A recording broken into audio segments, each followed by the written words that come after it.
वॾे वज़ीर सैयद मुराद अली शाह सां गिलगित बल्तिस्तान के गवर्नर मेहदी शाह की मुलाकात थी है। गिलगित बल्तिस्तान के गवर्नर मेहदी शाह वज़ीर आला हाउस में वॾे वज़ीर सैयद मुराद अली शाह सां मुलाकात कई। मुलाकात दौरान गडियल दिलचस्पी के मामलों से ख़यालन की ॾे वठि कई वई। ब्रेकिंग न्यूज़ है, नाज़रीन अपडेट कंदासीं। अवां खे वॾे वज़ीर सैयद मुराद अली शाह सां गिलगित बल्तिस्तान के गवर्नर मेहदी शाह की मुलाकात थी है। गिलगित बल्तिस्तान के गवर्नर मेहदी शाह वज़ीर आला हाउस में वॾे वज़ीर मुराद अली शाह सां मुलाकात कई। मुलाकात दौरान गडियल दिलचस्पी के मामलों से ख़यालन की ॾे वठि कई वई है।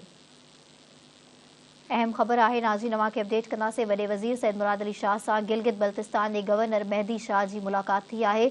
गिलगित बल्तिस्तान के गवर्नर मेहदी शाह वज़ीर आला हाउस में वॾे वज़ीर सैयद मुराद अली शाह सां मुलाकात कई। मुलाकात दौरान गडियल दिलचस्पी के मामलों से ख़यालन की ॾे वठि कई वई है।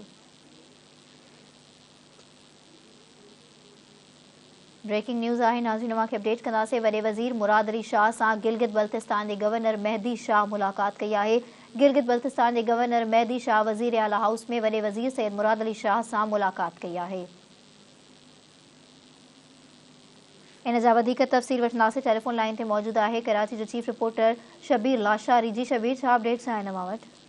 जी बिल्कुल, गिलगित बल्तिस्तान के गवर्नर मेहदी शाह वॾे वज़ीर सैयद मुराद अली शाह सां मुलाकात कई है। मुलाकात सीएम हाउस कराची में थी है। मुलाकात दौरान गडियल दिलचस्पी वारनि मामलों से ॻाल्हि ॿोल खां सवाइ जेको आहे गिलगित बल्तिस्तान में सयाहत के हथी वठाइण ते भी ॻाल्हियूं थियूं आहिनि।